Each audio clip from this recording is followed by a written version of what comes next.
Hi, welcome to Sips with a Specialist. I am Annie Wu, and I'm the Senior Specialist in the Asian Westphal Department here at Hindman Auctions. Today, I want to talk about Chinese arches rings.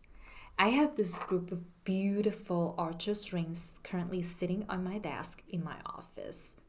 They are definitely conversation pieces, as whenever my colleagues come into my office, they see them, they often ask me, oh, what these rings are and how we should wear them. So I do want to take this opportunity and share what I've known about these rings with you all here. These are arches rings, which archers would wear them on their thumbs on their right hands when they were shooting arrows during hunting or battling. These rings are supposed to protect their right hands from being cut by the strings on the bow.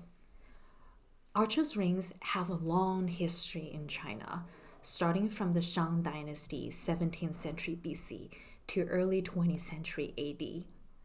There are two kinds of archers' rings. The first type is in the shape of a trapezium. They have small openings on one side and larger opening on the other. They also have sloping sides, which could make them better fit in the archer's thumbs. These trapezium form rings were certainly of earlier periods, and as time goes by, the second type of archer's rings emerged. They're more of a cylindrical form with straight sides. And I do have two examples here that you can see. It has a central opening and straight sides. The second type of archers' rings were mostly used by Mongolian and Manchurian archers.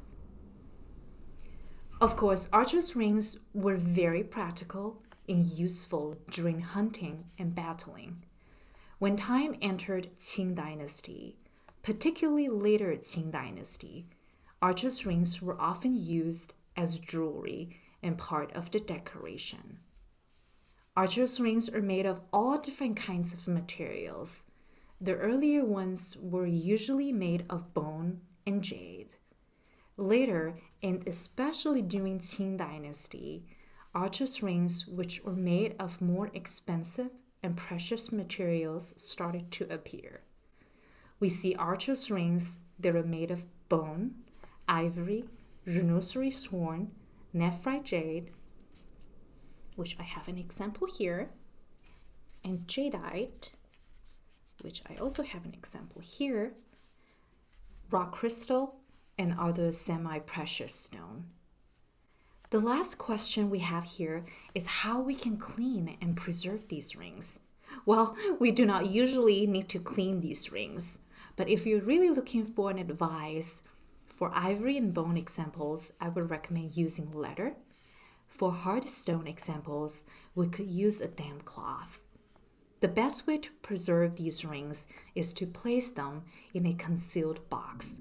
The box could be made of hardwood or metal. Archers' rings are beautiful, like snuff bottles. They were smaller in sizes, but they are made of all kinds of different materials. Archers' rings belong to a smaller collecting category, but it's just so fun to study them. Thank you all for sitting down with me today. I hope you enjoy our talk, and be sure to join us in 2 weeks for another Sips with a Specialist. Cheers.